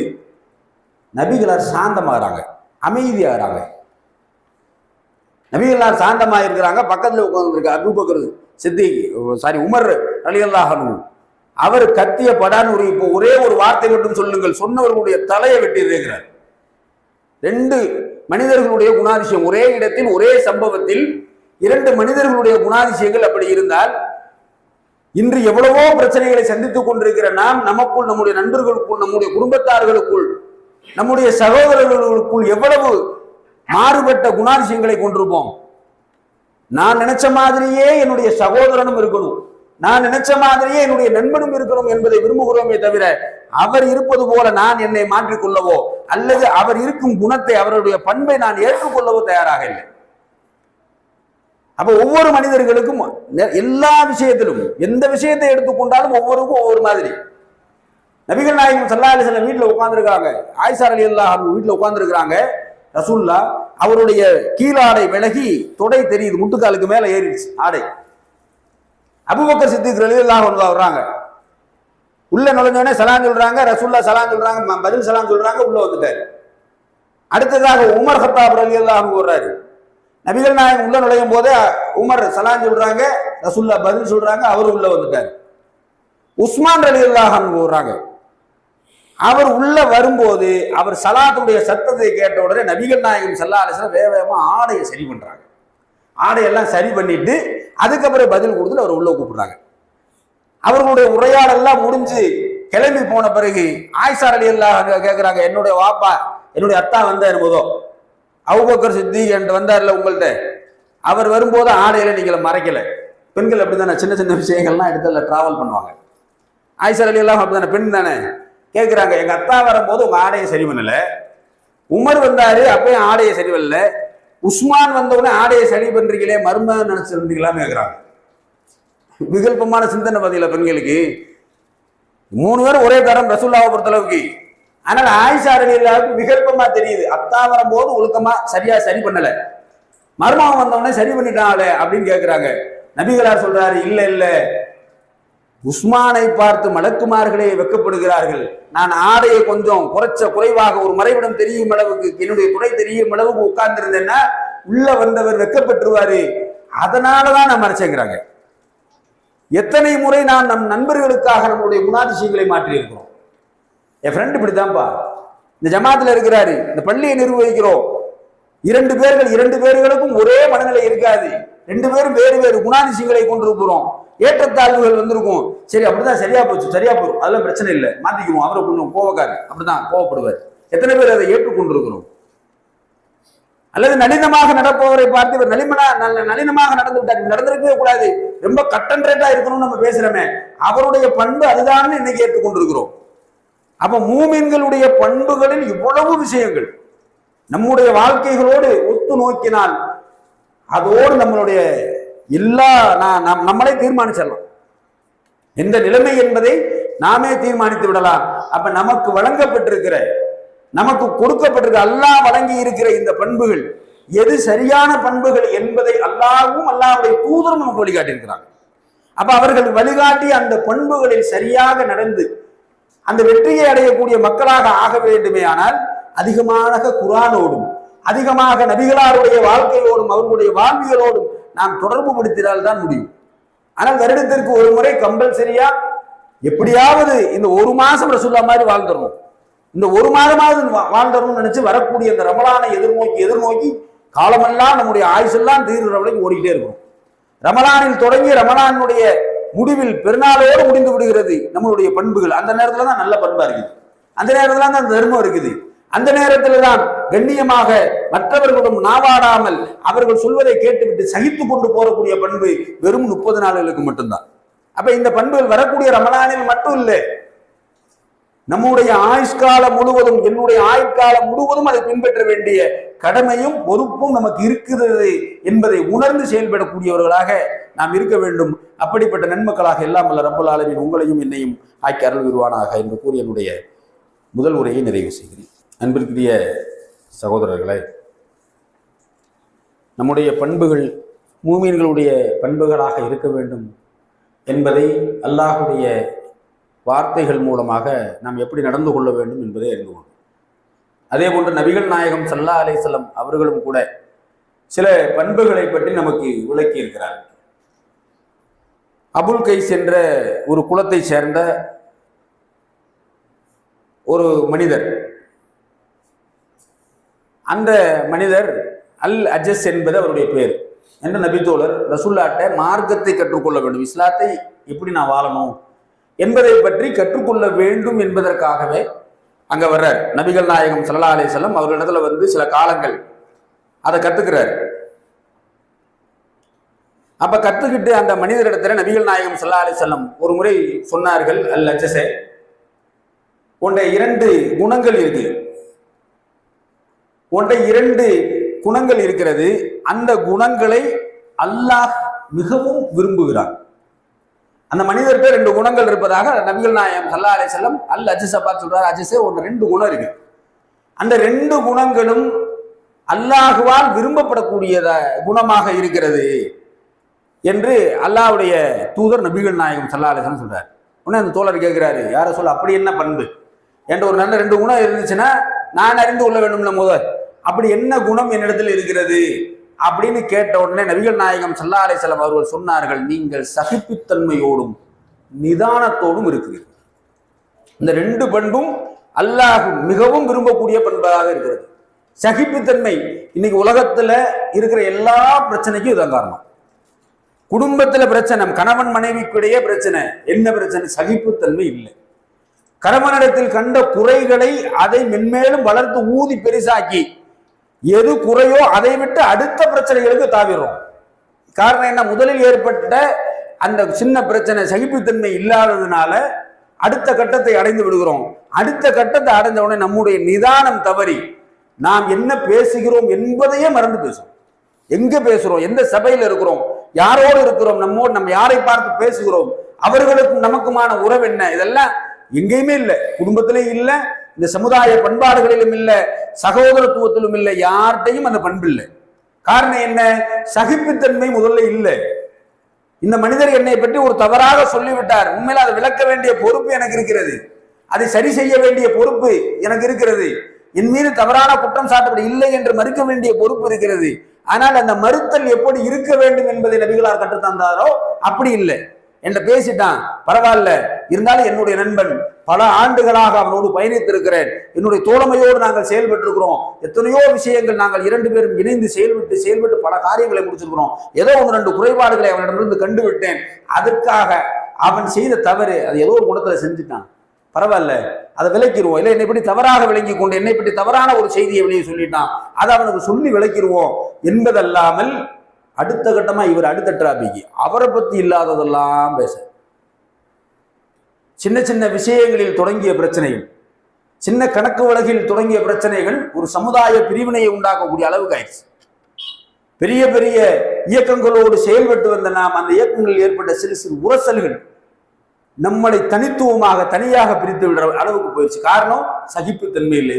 ஏதோ ஒரு தவறு நடந்துருச்சு, ஏதோ ஒரு சின்ன ஒரு பிரச்சனை, அதை சரி செஞ்சிடலாம் என்ற ஒரு நிலைமை இல்லாமல் அதை நிதானத்தை மீறி நாம் செயல்படுகின்ற காரணத்தினால் நம்மள்ட்ட நிறைய இருக்குது, நம்ம குடும்பங்கள்ல இருக்குது. வெளியில பார்த்தா வெளியில இருந்து ஒரு நண்பர் வீட்டுல போய் கேட்ட பிறகுதான் தெரியும், வெளியில அழகானவரா இருக்கிறார், அழகான பண்பு, வீட்டுல போனா அந்த மாதிரி சொல்லும், உங்கள்ட்ட இருக்கும்போது சரியா இருக்கிறாரு, சகிப்புத்தன்மையோடு இருக்கிறாரு, நான் சின்னதா குழம்பு வச்சதுல கொஞ்சம் உப்பு கூட போட்டா என்னை பேசுற பேச்சு அந்த மனுஷன் கேட்டிருக்கீங்களா நீங்க? அப்பதான் தெரியும். அப்ப வெளியில ஒரு மாதிரியும் உள்ளே ஒரு மாதிரியும் இருக்கக்கூடிய பண்பு. இந்த சமுதாயத்தில் நல்ல பேரை வாங்க வேண்டும் என்பதற்காக நம்முடைய சகிப்புத்தன்மைகளை குறைத்துக் கொண்ட நாம் நம்முடைய குடும்பங்களில், இல்லறங்களில் நம்மளோடு வாழ்க்கையை வாழ துவங்கிய சக மனைவியோடு, சக பிள்ளைகளோடு, சக உறவுகளோடு நம்மளுடைய சகிப்புத்தன்மை எந்த அளவுக்கு, அதனாலதான் இன்னைக்கு தனித்தனியா குடும்பம். 20 வருஷத்துக்கு முன்னாடி பார்த்தீங்கன்னா வீடு ஃபுல்லா நிறைஞ்சிருக்கும், பிள்ளைய குட்டிய, அண்ணன் தம்பி மாமன் மச்சான். இன்னைக்கு அந்த சகிப்புத்தன்மையினுடைய குறைபாடு, தனித்தனியாக சமையல், ஒரே வீட்டுல 4 சமையல். கூட்டு குடும்பம் தேவைன்னு சொல்லல, ஆனால் ஒன்றி வாழ வேண்டியவர்கள் எங்கே பிரிந்து விட்டோம் என்றால் இந்த சகிப்புத்தன்மை தான். அந்த உலகத்தில் இருக்கக்கூடிய எல்லா பிரச்சனைகளுக்கும் அல்லாஹ்வுடைய தூதர் சொன்ன இந்த சகிப்புத்தன்மையும் நிதானமின்மையும் தான் காரணம். அப்ப நமக்குள் ஏற்பட்டு விட்ட பிளவுகளை சரி செய்ய வேண்டுமே, ஆனால் இனியாவது ஏற்படக்கூடிய பல இடர்பாடுகளில் நம்முடைய சகிப்புத்தன்மையை மேலோங்க செய்து நிதானத்தோடு நடக்கக்கூடிய நன்மக்களாக எல்லாம் வல்ல ரப்புல் ஆலமீன் உங்களையும் என்னையும் ஆக்கி அருள் விடுவானாக. வாஹிருதாவானா அல்ஹம்துலில்லாஹி ரப்பில் ஆலமீன். ஸலாமு அலைக்கும் வரஹ்மத்துல்லாஹி வபரகாத்துஹு. ஸலாமு அலைக்கும் வரஹ்மத்துல்லாஹி வபரகாத்துஹு. பெருமதிப்பிற்கும் மரியாதைக்கும் உரிய எல்லாம் வல்ல அல்லாஹ்வின் நல்லடியார்களே, அல்லாஹ்வின் நலப்பெரும் கிருபையால் அவனுடைய தூய்மையான மார்க்கத்தை அறிந்து கொள்ள வேண்டும் என்ற பேராவலோடும் அவனுக்கு செலுத்த வேண்டிய கடமையான வணக்கத்தை செலுத்த வேண்டும் என்பதற்காகவும் நாம் எல்லாம் இங்கே ஒன்றாக கூடியிருக்கின்றோம். அல்லாஹ்வும் அவனுடைய தூதர் நபிகள் நாயகம் ஸல்லல்லாஹு அலைஹி வஸல்லம் அவர்களும் இறைவனை வணங்கி வழிபடுவதற்கான பல்வேறு வழிகாட்டுதல்களை நமக்கு கற்றுத்தந்திருக்கிறார்கள். அப்படி அவர் இறைவனை வணங்கி வழிபடுவதற்கான அந்த வழிபாட்டு முறைகளை கற்றுத்தந்ததை விட குர்ஆன் நெடுகிலும் நாம் பார்ப்போமே, ஆனால் அதிகமான விஷயங்கள் இந்த சமுதாயத்தில் நாம் எவ்வாறு உறவு கொள்ள வேண்டும், நம்முடைய உறவினர்களோடு எவ்வாறு நடந்து கொள்ள வேண்டும், பெற்றோர்களை எப்படி பேண வேண்டும் என்ற சமுதாய ஒழுங்குகள் தான் அதிகமாக இருப்பதை நம்மால் காண முடியும். வெறுமனே பல மதங்களைப் போல இந்த மார்க்கம் இறைவனை அடைவது எப்படி, இறைவனை வணங்குவது எப்படி, இறைவனுக்கு நன்மதிப்பு பெற்ற மனிதனாக ஆவது எப்படி என்பதை கற்றுத்தருவதை விட இந்த சமுதாயத்திற்கு செய்ய வேண்டிய ஆற்ற வேண்டிய பல்வேறு பணிகளையும் நமக்கு கற்றுத்தந்திருக்கிறது. அப்படி அதிகமாக கற்றுத்தந்திருக்கக்கூடிய இந்த சமுதாய அந்தஸ்தில் மிகவும் முக்கியமானதாக விளங்கக்கூடியது இந்த பெற்றோர்களை பேணுகின்ற ஒரு விஷயம்தான். இன்னைக்கு எல்லா பல்வேறு ஊர்களிலும் இருக்கக்கூடிய அனாதை இல்லங்கள், முதியோர் இல்லங்களை பார்த்தோமே ஆனால் அதிலே இருக்கக்கூடிய மனிதர்கள் அவர்கள் பெற்ற பிள்ளைகளால் கைவிடப்பட்ட நிலைமையில் தான் அந்த இடத்தை அடைந்திருக்கிறார்கள். அப்படி பல்வேறு மதங்களை சார்ந்த முதியோர் இல்லங்கள் இருந்தாலும் கூட இஸ்லாமியர்களிடத்தில் அது போன்ற முதியோர்கள் இல்லம் இருக்கிறதா என்று பார்த்தோமே ஆனால் அதிகமாக இல்லைதான். பெரும்பாலான முதியோர் இல்லங்கள் எல்லாம் மாற்று மதத்தை சார்ந்தவர்களுடைய முதியோர் இல்லங்களாக இருக்கிறது. இஸ்லாமியர்களுக்கான முதியோர் இல்லங்களாக எண்ணிக்கை விரல் விட்டு எண்ணக்கூடிய அளவுக்குத்தான் அது மிக குறைவான அளவில் தான் இருக்கு. அதற்கான காரணம் இறைவன் மீது இருக்கின்ற நாம் வைத்திருக்கக்கூடிய அந்த அச்சம். நாளை மறுமையில் நமக்கான வெற்றியை தருவதற்கு பதிலாக நம்மை சோதித்து விடுவானோ, தண்டனையிலே ஆழ்த்து விடுவானோ என்ற இறைவன் மீது கொண்டிருக்கிற பயம்தான் அதை அடைந்திருக்கிறது. என்றாலும் நம்முடைய சமுதாயத்திலும் பெற்றோர்களை பேணாத சில மனிதர்களை பார்க்கலாம். பெரிய தவறு இல்லை, நம்ம அனாதை இல்லத்துல விடலை என்ற அடிப்படையில் இருந்து கொண்டு பெற்றோர்களை நோவினை செய்யக்கூடியவர்களும் இருக்கிறார்கள். அனாதை இல்லத்துல தான் விடலை, ஆனாலும் அவர்களுக்கான நோவினைகள் அவர்களுடைய உள்ளங்களை அறிந்து அவர்களுக்கு தேவைகளை உணர்ந்து அவர்களுக்கான பணியாற்றுதல்களை செய்கிறார்களா என்று பார்த்தோமே ஆனால் அப்படிப்பட்ட மனிதர்கள் மிக மிக குறைவாகத்தான் நம்முடைய சமுதாயத்திலும் இருக்கிறார்கள். ஆனால் அல்லாஹ் ரப்பல் ஆலமீன் இந்த பெற்றோர்களை பேணுகின்ற விஷயத்தை மிகவும் மிகவும் முக்கியமான ஒரு அம்சமாக சொல்லுகிறார். பல்வேறு வணக்க வழிபாடுகளை சொல்லும் போது சில விஷயங்களை அல்லாஹ் சேர்த்து சொல்லக்கூடியவனாக இருக்கிறான். இப்போ உதாரணத்துக்கு சொல்லுவோமே ஆனால் அத்தியுல்லாஹ வ அத்தியூ ரசூல், நீங்கள் அல்லாஹ்வுக்கு கட்டுப்படுங்கள், இந்த தூதருக்கும் கட்டுப்படுங்கள் அப்படிமா. அப்ப அல்லாஹ்வுக்கு நம்ம எப்படி கட்டுப்படுறோமோ அதே போன்று தூதருக்கும் நம்ம கட்டுப்பட வேண்டும். அப்ப அதுதான் ஒழுங்கு என்பதை நமக்கு கற்றுத்தர்றான். ஒரு முக்கியத்துவத்தை சொல்லுவோம்ல, ஒன்றை சொல்லும் போது அதனோடு இணைத்து ஒரு வேற ஒரு சொல்லையும் சொன்னால் அந்த இதுக்கான முக்கியத்துவம் இதற்கும் கொடுக்க வேண்டும் என்பது பொருள். அதே போன்று அல்லாஹ் சொல்றான், அக்கீமு ஸலாத்த வ ஆத்து ஸகாத், நீங்கள் தொழுகையை நிலைநாட்டுங்கள், ஜக்காத்தையும் கொடுத்து வாருங்கள். அப்ப இந்த ரெண்டும் முக்கியம் தான். தொழுகை மட்டும் முக்கியமான இல்லை, தொழுகை எவ்வாறு முக்கியமாக இருக்கிறதோ, தொழுகையில் நாம் எவ்வாறு ஈடுபாடாக இருக்கிறோமோ, எவ்வளவு அதற்காக முஸ்லீம்களை நாம் அளித்து அந்த தொழுகையை நிலைநாட்ட பாடுபடுகிறோமோ அதே போன்று ஜக்காத்தையும் கொடுங்கிறோம். அப்ப ரெண்டையும் இணைத்து இணைத்தே அல்லாஹ் சொல்லி வருதான்.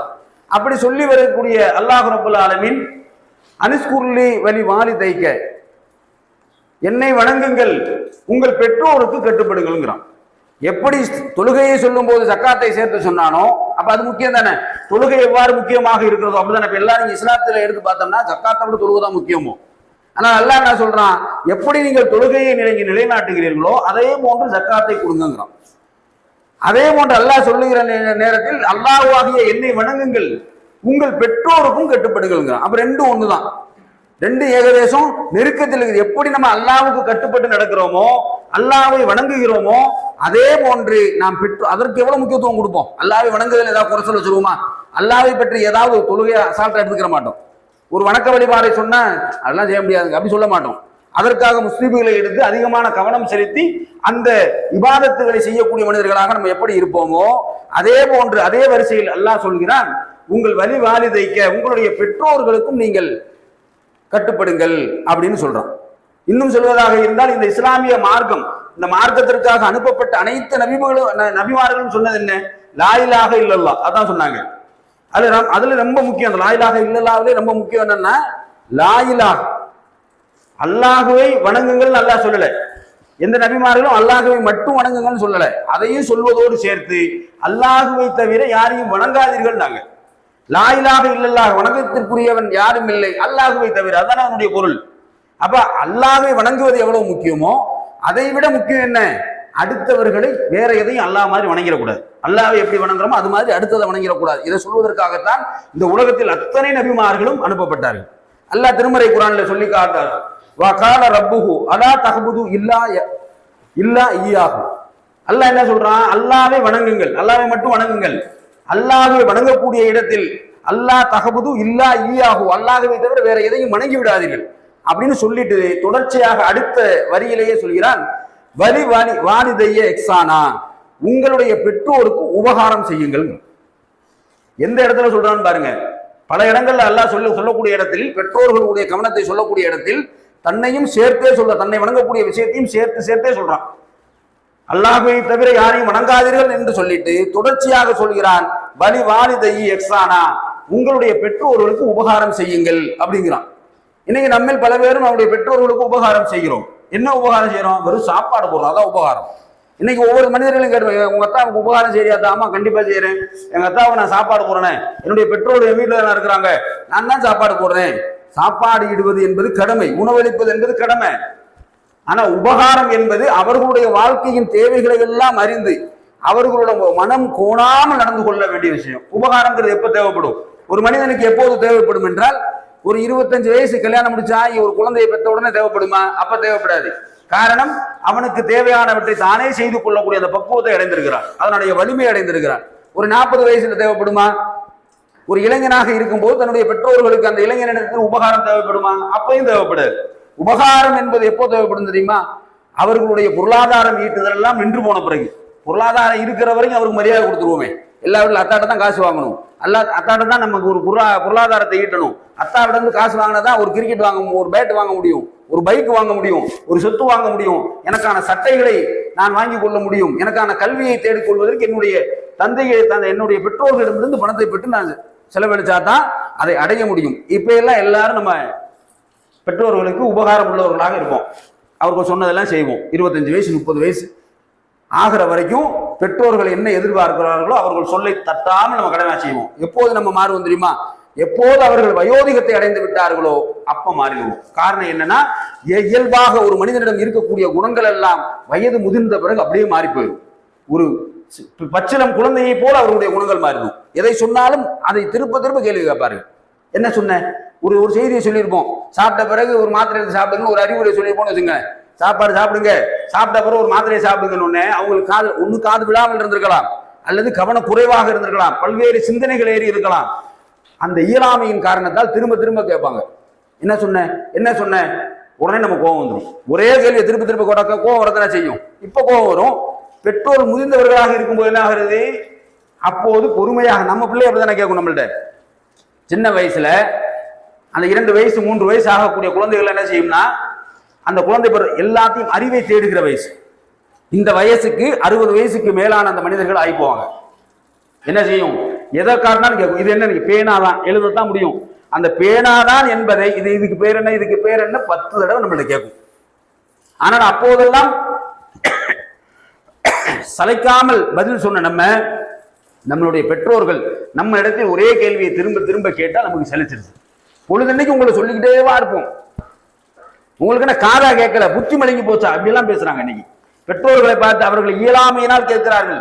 ஒரு பச்சிலம் குழந்தையுடைய மனது எப்படி இருக்குமோ அது போன்ற காரணம் என்ன தெரியுங்களா? பச்சிலம் குழந்தையாக இருக்கும்போது அறிவு இருக்காது, அறிவு கம்மியா இருக்கும். வயது முதிர்ந்த போது நம்மிடம் இருக்கிற அறிவு அவர்களிடத்துல இருக்காது. அதெல்லாம் குறைஞ்சிரும்ல. நாம் கற்றுக்கொண்டிருக்கிற, நாம் பழகி இருக்கிற இந்த உலகம் நமக்கு கற்றுத்தந்த விதத்தில் அவர்கள் கற்றுத்தந்திருக்கிறாரு. ஒரே விஷயத்தை மீண்டும் கேட்பாங்க. அப்ப அந்த நேரத்துல எல்லாம் நம்ம அவங்க மேல கோவப்பட்டுறக்கூடாது.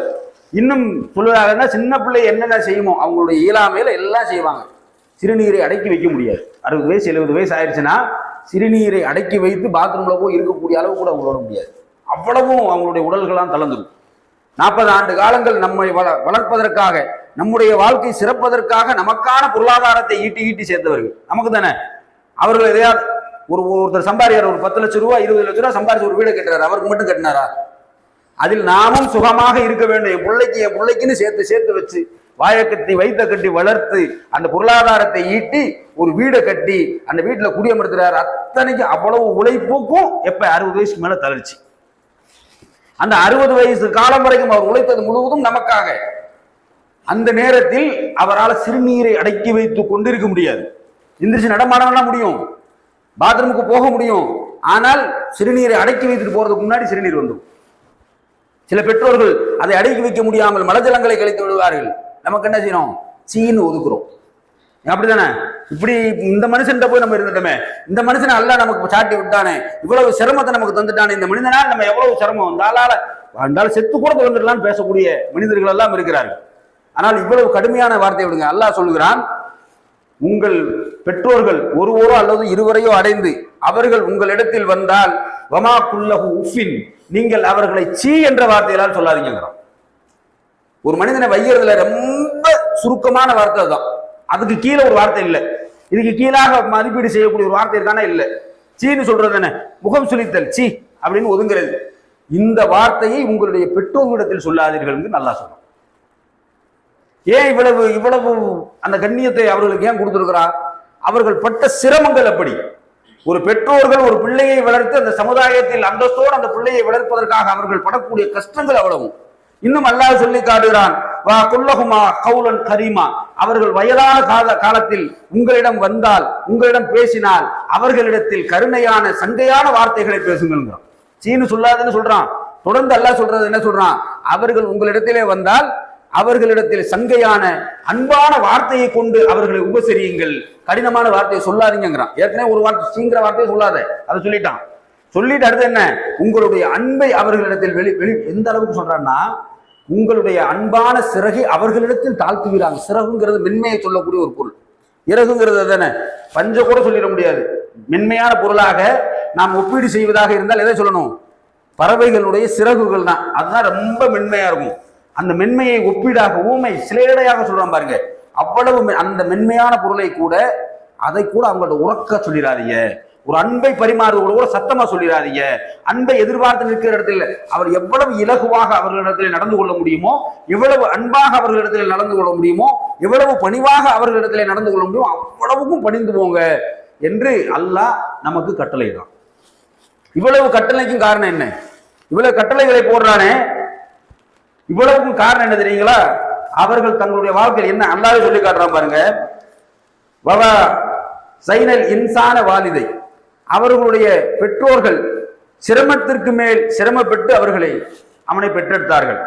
ஹமல்லஹு உம்மஹு வஹுனன் அலா வஹுனன், சிரமத்திற்கு மேல சிரமப்பட்டு அவர்களை பெற்றெடுத்தார். ஒரு தாய் ஒரு பிள்ளையை பெற்றெடுக்கக்குள்ள அந்த இது இருக்குதுங்களே, கருவாக வகுத்துல உருவான உடனே அந்த குழந்தைக்காக அவர் தன்னுடைய வாழ்க்கை முறைகளையே மாற்றான். நேற்று வரைக்கும் சாப்பிட்ட உணவை இன்னைக்கு சாப்பிட்றது இல்லை.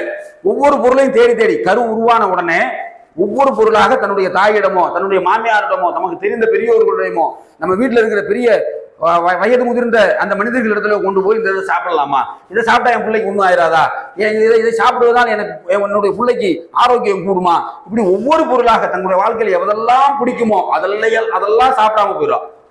இனிப்பு யாருக்காவது கசக்குமா? இனிப்பான ஒரு பொருளை யாருக்காவது கசக்குமா? கரு உருவான டயத்துல கொண்டு போய் கொடுத்து பாருங்க, அப்பதான் உருவாயிருக்கு. 1 மாதம் 2 மாதம் தான் ஆயிருக்குது.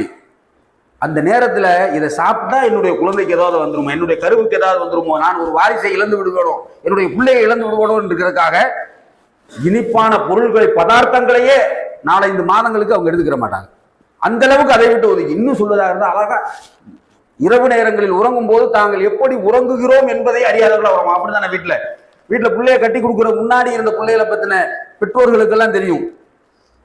தூங்குனா என் மக அப்படி தூங்குவாங்க, எழுப்பெல்லாம் முடியாது. ஒரு போரே நடந்தா தான் எந்திரிப்பா. அவ்வளவு அவளை எழுப்பணும்னு நான் பாடுபடணும். அவ படுக்கும்போது சாதாரண நேரம் படுப்பா, காலையில எந்திரிச்சு போதா குப்பரை கிடந்திருப்பா, இல்லாட்டி கட்டில விட்டு கீழே விழுந்திருப்பா, இல்ல இந்த பாயில இருந்து 4 பாய் உருண்டு போய் விழுந்திருப்பா. இப்படி எல்லாம் சொல்லுவோம். நம்மளுடைய பிள்ளைகள் அப்படித்தானே, அந்த அன்போடு வளரும் போது அப்படியே பழக்கப்பட்டு வந்துருவோம். அதை கண்டிஷனாக கொண்டே வரமாட்டோம். ஆனால் குழந்தை என்ற ஒன்று ஒரு கரு வயிற்றிலே உருவான பிறகு அந்த தாயினுடைய நிலைமை என்ன தெரியுங்களா? உறக்கும். அப்படி சின்னதா ஒரு அசைவு இருந்தால், ஒரு சின்னதா ஒரு சத்தம் கேட்டா, காலில் ஏதாவது ஊறிடுச்சுன்னா, யாராவது நம்ம வகுத்து பக்கத்தில் நடந்து போயிட்டாங்கன்னா, நம்ம படுத்திருக்க அந்த தாய் படுத்திருக்கிற இடத்துல நம்ம நடந்து போனோம்னா படத்துன்னு முடிச்சுவாங்க.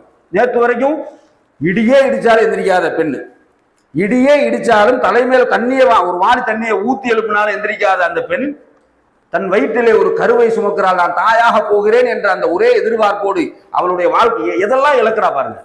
நம்மை பெற்றெடுப்பதற்காக நம்முடைய தாய் செய்த தியாகங்கள் இருக்குல்ல, அதுக்காக தான் அல்லாஹ் நிறைய இடங்களில் பெற்றோர்களை பேணுங்கிறான். பெற்றோர்களுக்கு முக்கியத்துவம் கொடுக்குறான். சீன வார்த்தை சொல்லாதங்கிறான், கடிந்து பேசிடாதங்கிறான், பணிவா நடந்துக்கங்கிறான். இவ்வளவும் காரணம் என்ன தெரியுங்களா? அவர்கள் செய்த தியாகங்களில் ஒன்றை கூட அதற்கான அவர்கள் செய்த தியாகங்கள்ல ஒரு தியாகத்துக்கு நம்ம நன்றி கடன் செலுத்த முடியுமா? செலுத்த முடியாது. வாழ்நாள் முழுசும் தியாகம். ஒரு பிள்ளையை பெற்ற வயிற்றிலே கருவை சுமந்த காலத்திலிருந்து அந்த பெண் மரணிக்கும் வரைக்கும் தன்னுடைய பிள்ளைகளுக்காக, மகனுக்காக, மகளுக்காக ஏங்கி ஏங்கி எல்லாத்தையும் இழந்துருவான். எதை வேணாலும் இழக்க தயாரிப்பா. வீட்டுல சாப்பாடு ஆகி நல்ல சாப்பாடு இருக்கும், என் மகனுக்கு பிடிக்குமே, நான் சாப்பிட்டா இதுல ஒரு அளவு குறைஞ்சிருமே சாப்பிடாம இருக்க. நீ பல வீடுகள் நமக்கெல்லாம் தெரியறது இல்லை, தாய் என்ன செய்கிறாள் என்பதை அறியாத நம்ம வாட்டுக்கு போறோம், ஏதோ சாப்பாடாக்கி வச்சிருக்கிறாங்கன்னு சாப்பிட்டு வந்துடுறோம். ஆனால் அந்த சாப்பாட்டுக்கு பின்பாக இருக்கக்கூடிய தியாகங்களை நாம் உணராதவர்களாக இருக்கிறோம். வெறும் சாதாரண உணவு தான், ஒரு சின்ன ஒரு வடை சுட்டுருப்பாங்க வீட்டுல, அந்த வடை இது என் மகனுக்கு பிடிக்குங்கிறதுக்காக தான் அதை சாப்பிடாம இருப்பான். எவ்வளவு தியாகம்! உண்ண சரியான உணவை உண்ண முடியாது, சரியான நேரத்தில் சரியான மாதிரி உறங்கி எந்திரிக்க முடியாது. இன்னும் சொல்லுவதான உடலுக்குள்ள நடக்கிற நிகழ்வுகள் இருக்குல்ல, அது இதை விட கொடுமை. ஒரு கரு உருவாகி ஒரு 4 மாசம் 5 மாசம் ஆச்சுன்னா மூளைக்கு போகக்கூடிய ரத்தங்கள் எல்லாம் அளவு குறைஞ்சிரும்.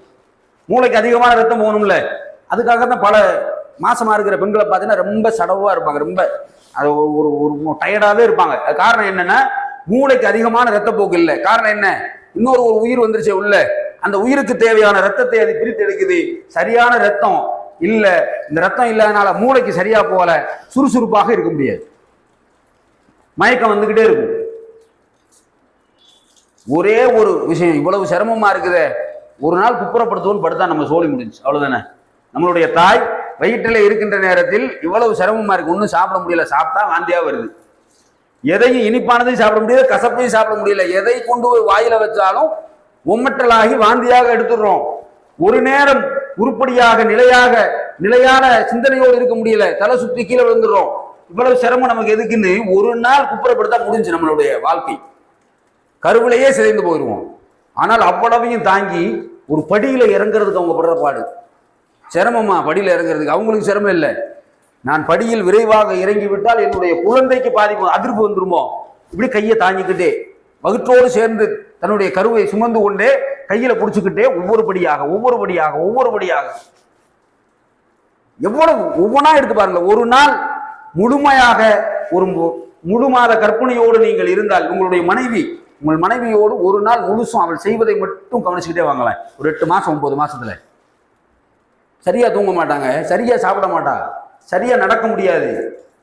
சாதாரண வீட்டுல சோம்பேறித்தனமா இருந்த பிள்ளை டாக்டர் போய் கேட்கும், அம்மா குழந்தை சரியா இல்ல, சுத்தி நிக்குது, தலை சுத்தி இருக்குது, தலை திரும்பணும், நீ நல்லா வேலை பார்க்கணும், தண்ணி சுமம் பண்ணிருவாங்க. நேற்று வரைக்கும் சுவிட்சை போட்டா பைப்ல தண்ணி, பைப்பை திறந்தா தண்ணி, சுடு தண்ணிக்கு தனியா ஒரு சுவிட்சு எல்லாம் இருந்துச்சு. ஒரே ஒரு காரணம், என் பிள்ளை சரியா நான் பெத்தெடுக்கணுமே, எந்த குறைபாடும் இல்லாமல் உயிரோடு அந்த சிசுவை நாம் ஈன்றெடுக்கணுமேங்கிறதுக்காக, நம்மளை பெத்தெடுக்கிறதுக்காக தண்ணீர் சுமக்கிறாள் பல மாதங்கள். தேவையே இல்லை, வீட்டுல தண்ணீருக்கான எந்த தேவையும் இல்லை, எடுத்து வர வேண்டிய தேவையில்லை, தண்ணீரை சுமக்கிறாள். நடக்க மாட்டா, வீட்டை விட்டு வெளியில போக மாட்டா. டாக்டர் சொல்லிடுவாரு 2 கிலோமீட்டர் வாக்கிங் போகணும், அப்பதான் ரத்த ஓட்டம் கூடும், அப்பதான் குழந்தை நல்லா பிறகும், அப்பதான் ஆரோக்கியமா இருக்கும். உடனே கிளம்பிடுவான், விடாமல் அந்த குழந்தையை ஈன்றெடுக்கிறது வரைக்கும் அவர் படுகின்ற, சரி பெத்துட்டால பெறுகிற வரைக்கும் இவ்வளவு சிரமம், பெறுகிற நேரத்தில் உள்ள சிரமம். அதற்காக தான் அல்லாஹ் சொல்றான், பலவீனத்திற்கு மேல் பலவீனம். பலவீனம்னு சாதாரண பலவீனம்லாம் இல்லை, அதற்கு மேலாக ஒரு பலவீனத்தை பெற்றுத்தான். இன்னும் சொல்வதாக இருந்தா, மரியம் ஈசாவை ஈன்றெடுக்கிற நேரத்தில் அந்த பேரிச்சம்பளத்தினுடைய மரத்தினுடைய பாலையில் அமர்ந்து கொண்டு அவர்கள் சொல்வதாக அல்லாஹ் சொல்லி காட்டுகிறான், இதற்கு முன்பாகவே நான் மரணித்திருக்க கூடாதான்னு கேட்டாங்களாம். அந்த வலியை தாங்காமல், அந்த ஈசாவை பெற்றெடுப்பதற்கு முன்பாக ஏற்படுகின்ற அந்த வலி இருக்குல்ல, அந்த குழந்தையை பெற்றெடுப்பதற்கு முன்னால் வரக்கூடிய அந்த வலியை தாங்க முடியாம மரியம் சொல்கிறார்கள், இதற்கு முன்பே நான் மரணித்திருக்க கூடாதான்னு கேட்கிற அளவுக்கு அந்த வேதனை இருக்கும் என்றால் எவ்வளவு வேதனைங்க. இன்னைக்கு அதானே பல வீடுகளில் செத்து பிள்ளை பெறாங்கிறாங்க, மறுத்தா அவ மரணித்து தான் அந்த உன்னை பெற்றாங்கிறாங்க. அவ்வளவு வேதனை. ஒரு நேரம் ஒரு மருத்துவமனையில், குழந்தை பேர் மருத்துவமனையில் போய் ஒரு மணி நேரம் நின்று பாருங்க, நம்மளால தாங்க முடியாது. இவ்வளவு அழுகையா? ஒரு பெண் சாதாரணமாக அழுகின்ற அழுகை இருக்குல்ல, சாதாரண வீட்டுல ஒரு சண்டை அழுதுருப்பா, அந்த வேதனையை நம்ம பார்க்காம, நம்ம அனுபவிக்காம, அவள் விடக்கூடிய அந்த அழுகையின் சத்தத்தினால் நமக்கு அந்த வேதனை ஏற்படும். எவ்வளவு பெரிய வேதனை! நீங்கள் உண்மையில் திருமணம் முடித்திருந்தீர்களே ஆனால் உங்களுடைய மனைவிமார்களை நீங்கள் பேர்காலத்திற்கு அனுப்பி அதனுடைய வாசலில் நின்று பாருங்க. அந்த பேர்காலம் நடக்கக்கூடிய அறையினுடைய வாசலில் நின்று பாருங்க. எவ்வளவு வழி, இவ்வளவையும் தாங்கி கொண்டு இதுக்கு தான் அல்லாஹ் அவ்வளவு முக்கியத்துவம் கொடுக்குறான். என்னை வணங்குங்கள்னு சொல்லிட்டு அடுத்த வார்த்தையில் அல்லாஹ் சொல்லக்கூடிய வார்த்தை, உங்களுடைய பெற்றோர்களுக்கு உபகாரம் செய்யுங்கள். ஏன்னா காரணம் இவ்வளவு தியாகம். சரி, பெற்று எடுத்தாச்சு, பிள்ளைய பெற்ற அந்த தாய், பிள்ளைய பெற்ற பிறகு முடிஞ்சா வேதனை? ஒரு நாள் முடியாது. குழந்தைய தொட்டில போட்டு தொட்டிக்கு அடியிலேயே படுத்துப்பான். மெத்தையிலேயே படுத்து பழகிய பெண், செல்வ சீமாட்டியாக தன்னுடைய தந்தையினுடைய வீட்டில் வாழ்ந்த அந்த பெண், திருமணத்தின் மூலமாக ஏற்பட்டிருக்கக்கூடிய அந்த சிசுவின் காரணமாக பிறந்த உடனே ஆஸ்பத்திரியில இருந்து கூட்டு வந்து வச்சிருவாங்க. ஒரு 3 நாள் 4 நாள் தாய் கூட இருந்து பார்ப்பாங்க, இல்லாட்டி 2 மாசம் பார்ப்பாங்க, முழு நேரம் முடிச்சா இருப்பாங்க. அதனால இந்த பெண்மணி என்ன செய்வாங்க தெரியுமா? பிள்ளைய தொட்டில போட்டு தொட்டிக்கு அடியிலேயே படுத்திருப்பாங்க. ஒரு சினுங்கள், ஒரு சின்னதா சினுங்கள், இடி இடிச்சாலும் தெரியாத பிள்ளை, ஒரு சின்னதா சினுங்கள் புள்ள பெரிய கத்தியாலும் லைட்டா ஒரு சினுங்கள் வந்த உடனே எப்படி எந்திரிக்கிறான்னு தெரியலங்க. பக்கத்துல கணவன் தந்தை படுத்திருப்பாரு, அவரு கூட அந்த முழிப்பு வந்திருக்காரு. அந்த வீட்டுல 10 பேர் இருப்பாங்க, யாரும் அந்த அழுகுரலை கேட்டிருக்க மாட்டார்கள். முடிச்சு பார்த்தோம்னா அந்த புள்ள தன்னுடைய மகளை எடுத்து வச்சோ மகனையோ எடுத்து வச்சு அதை உறக்குவதற்காக தன்னை தாராட்டி கொண்டு நடு இரவுல இருட்டில் உட்காந்து ஒழுங்கா தூங்க முடியல. மாசமா இருந்த நேரத்துல ஒழுங்கா சாப்பிட முடியல. சரி, சாப்பிட்டாச்சு, குழந்தை பிறந்துருச்சு, இப்ப சாப்பிடலாமா? அப்பயும் சாப்பிட முடியாது. காரணம் என்ன? நீ எதை சாப்பிட்டாலும் இது உன் பிள்ளைக்கும் போகும். ஒரு ஐஸ்கிரீமை விரும்பி சாப்பிட்டா சளி பிடிச்சிரும். ஒரு ஸ்வீட்டை சேர்ந்து சாப்பிட்டோம்னா பிள்ளைக்கு ஆய் போயிருமோ பயம். ஒரு கசப்பான பொருளை சாப்பிட்டோம்னா அதனால பிள்ளைக்கு பால் கொடுப்பதில் சுவை மாறி போகுமோ பயம். எதையும் மாசமாக இருக்கிற நேரத்திலே முடியாது. மாசத்தை கடந்து பிள்ளையை பெத்த பிறகு முடியுமான்னு அது முடியும். 2 மணிக்கு பிள்ளைகளுக்கு பவுடர் அடிக்கிற காரியம். பவுடர் எதுக்கு போடுவோம்? அழகா இருக்கு, மனமா இருக்கிறதுக்கு பவுடர் போடுவோம். நடுராதிரில பிள்ளை படுத்திருக்கும் தொட்டில கொஞ்சோன்னு யூரின் போயிடும். 2 மாசம் பிள்ளை யூரின் போனா பெரிய மனமெல்லாம் இருக்காது, நாத்தமெல்லாம் இருக்காது. உடனே தூக்கி வச்சு அதை துடைத்து சுடுதண்ணி வச்சு காய வச்சு அதை துடைத்து அதற்கு பவுடர் போட்டு அதுக்கு ஆடை அணி வச்சு ஏற்கனவே போட்டு அந்த ட்ரெஸ்ஸை மாற்றி 2 ஆண்டுகள் அந்த பால் குடி மறக்கிற வரைக்கும் தன்னுடைய வாழ்க்கையின் அத்தனை இன்பங்களையும் தொலைப்பாது. தூக்கி வச்சுக்கிட்டே அலையணும். இறக்கி வச்சுட்டு ஒரு சாப்பாடு ஆக்கிட முடியாது, இறக்கி வச்சுட்டு ஒரு சேலை நல்ல ஆடை உடுத்திட முடியாது. பக்கத்துல கூப்பிடுறாங்க, ஒரு கல்யாணம் ஒரு விசேஷத்துக்கு கூப்பிடுறாங்க, போகலான்னு போக முடியாது. அங்க போனோடனே அவனை தயார் பண்ணி அப்ப தன்னுடைய வாழ்க்கையை முழுவதும் நம்மை வளர்ப்பதற்காக நம்முடைய நன்மைக்காகவே துளைத்து துளைத்து துளைத்து துளைத்து தங்களுடைய வாழ்க்கைகளை துளைத்தவர்கள் பெற்றோர்கள். பெரிய தாயை பத்தியுமே பேசுறமே, தகப்பேன் உள்ள பிறக்கிறது வரைக்கும் ஊதாரியா தெரிஞ்ச மனுஷன் உள்ள பிறந்துருச்சு, வந்துட்டான், பையன் வந்துட்டான், அவனுக்கு ஏதாவது சேர்க்கணும், அடுத்த மாசத்துக்கு ஒரு அழகா ட்ரெஸ் இருக்கணும், இன்னும் கொஞ்சம் உழைக்கணுமே, சேர்த்து ஓடு. 10 மணிக்கு கடைக்கு போய் 9 மணிக்கு வீட்டுக்கு வந்த மனுஷன் காலையில 6:30 மணிக்கு எந்திரிச்சு ஓடுவான். எதவாது வாங்கி எதவாது சம்பாரிச்சுன்னு ஒரு 100 ரூபா சேர்த்து சம்பாதிச்சிட மாட்டோமா? அவனை கல்வி கூடத்தில் சேர்ப்பதற்காக ஊர்லயே சிறந்த இந்த மாவட்டத்தில் எது சிறந்தது தேடுவான். எதுல ஃபர்ஸ்ட் கிளாஸ், எவ்வளவு பணமானாலும் பரவாயில்ல, என்னுடைய பிள்ளை கம்பீரமாக நல்ல நல்ல ஒரு பள்ளியில் படிக்கணும். அதற்காக தன்னுடைய உழைப்பை முழுசும் தன்னுடைய பிள்ளைகளுக்காகவே துளைக்கிறார் ஒரு தந்தை. இவ்வளவும் எது யாருக்காக? இந்த பெற்றோர்கள் என்ற இந்த பொக்கிஷம் மட்டும் இல்லாமல் இருந்திருந்தார் ஒண்ணுமே வேணாங்க. பிள்ளைய பெத்த அல்ல, பிள்ளைய பெத்தவ துணியை மூடி தாய்ப்பால் ஊட்டுறால, சும்மா துணியை மூடி உள்ள வச்சுட்டு எடுத்து கொடுத்தானே யாருக்கு தெரியும்? 2 நாள் தாய்ப்பால் கொடுக்காம இருந்துன்னா புள்ள தாங்குமா? அதுல வேதனை. இப்படி ஒவ்வொன்றாக பார்த்து பார்த்து பார்த்து பார்த்து பார்த்து ஊராண்டா ஈராண்டா 40 ஆண்டு காலம் நம்ம வாழ்ந்தாலும் நம்மளோடு இருக்கின்ற தாய், நம்மளோடு இருக்கின்ற பெற்றோர்கள் நமக்காகவே தங்களுடைய வாழ்க்கைகளை குலைத்துக் கொண்டிருக்கிறார்கள். வீட்டுல போய் பாருங்க, கொஞ்ச நேரம் ஒளிஞ்சு பாருங்க, அவங்க செய்வதை கவனித்து பாருங்க. ஒரே ஒரு வாரம் என்னுடைய பெற்றோர்கள் எனக்காக என்ன சிரமப்படுகிறார்கள். 40 வயசு ஆயிடுச்சு, எனக்கு 45 வயசு ஆயிடுச்சு, அதெல்லாம் 2வது. 45 வயசானாலும் ஒரு நாள் நம்மை பார்க்காவிட்டால் அவர்களால் உறங்க முடியாது. வெளியூர்ல வேலை பார்ப்போம், அண்ணன் தம்பி 2 பேரும் வெளியூர்ல வேலை பார்ப்பாங்க. அவங்களுடைய பேச்செல்லாம் எதை சார்ந்திருக்கும் தெரியுங்களா? அவங்களுடைய பேச்சு, மனைவியும் கணவனும் மனைவியும் வயது முதிர்ந்த காலத்தில் அவருடைய பேச்சு எப்படி இருக்கு தெரியுங்களா? போன மாசம் சின்னவன் வந்தான், பார்த்துட்டோம், பெரியவன் 1.5 மாசம் 2 மாசம் ஆச்சே, ஆளை பார்க்கலையே, ஃபோன் பண்ண முடியலையே, என்ன செய்கிறானோ, என்ன சாப்பிட்றானோ, என்ன உடுத்துறானோ, எப்படி குளிக்கிறானோ, எப்படி தூங்குறானோ, பல நேரங்கள் நமக்கு தெரிய வருதில்லை. நம்ம வீட்டில் நம்முடைய பெற்றோர்கள் படுகின்ற பாடுகள் பல நேரம் நம்ம தூங்கிடுவாங்க, தூங்குறதுனால நமக்கு தெரியல. 40 வயசு 45 வயசு ஆச்சு, புள்ள படுத்திருக்கானே, நம்மளை போய் என்னத்தை பார்க்க போறாங்க நம்ம நினைப்போம். அவ்வளவு அறிவு பெற்றிருக்கு, அவர் ஆற்றல் இருக்கு, நம்ம உழைச்சு களைப்புல தூங்கிட்டு இருப்போம். பெற்றோர்கள் தூங்க முடியாது. நடுராத்திரில எந்திரிச்சு யூரின் போகும்போது எந்திரிச்சு வந்து பார்த்து நம்ம தூங்குறோமான்னு தெரிந்து கொண்டு அதுக்கப்புறம் போய் தூங்குவான். ஒரு நாள் தூங்காமல் நாம் இருப்பதை அவர்கள் கண்டால் அவர்களுக்கு தூங்கும்போது 1 மாசத்துக்கு என்ன பிரச்சனை தெரியல, உள்ள தூங்காம இருந்துட்டானே. நமக்கு 40 வயசு தான், அத்தாவுக்கு 55 60 வயசு 70 வயசு தான், அம்மாவுக்கு 65 வயசு தான், எல்லாம் சரிதான். 45 வயசுல ஒரு இவ்வளவு பெரிய இளைஞனுக்கு, இவ்வளவு பக்குவம் அடைந்த ஒரு மனிதனுக்கு அவன் படுகின்ற பாடை விட அவர்கள் பெற்றோர்கள் படுகின்ற பாடு இருக்குல்ல, ஒரு நேரம் தூங்காததற்காக ஒரு நாள் தூங்க எந்திரிச்சு வந்து பார்த்தாங்க, லைட் எரிஞ்சு உள்ள அப்படியே உட்கார்ந்துருக்கிறான் சோகமா மெத்தையில. இவங்களுக்கு ஒன்று அண்ணன் தண்ணி இறங்க, என்ன ஆச்சு, என்ன பிரச்சனை, ஏது பிரச்சனை, அதை தெரிந்து அதை சரி செய்வது வரைக்கும் அவர்களால் உறங்கி எழ முடியாது. இவ்வளவும் வாழ்க்கை முழுவதும் பெற்றோர்களுடைய தியாகங்களை நம்மளாம் சொல்றதுல சும்மா சாதாரண ஒரு 1/2 மணி நேரத்துல பேசிட்டு போயிடுறோம். இதெல்லாம் பேசி தெரிவதில்லை, உணர்ந்து அறியக்கூடிய விஷயங்கள். அவர்களுடைய பாசத்தையும் அவர்களுடைய நமக்காக இழந்த இழப்புகளையும் நம்ம பேசி தெரிகிறத விட நாம் அனுபவித்து அறிந்து கொண்டால் இன்னும் இதா இருக்கும். ஆனா நம்ம கண்டுக்கிறதே இல்லை. வீட்டுல ஏறி போனோடனே வாசப்படியில ஒரு ஓரத்துல ஒரு ரூம் ஒதுக்கி விட்டு அம்மாவையோ அத்தாவோ வெளியில படிக்க வச்சிருப்போம். ஏன்? படுக்கையில போயிடுறாரு, இவரு படுக்கையில போயிடுறாரு, உள்ள வச்சா ஒரே வாடை, நம்மளால தூங்க முடியாது, சாப்பிட முடியல.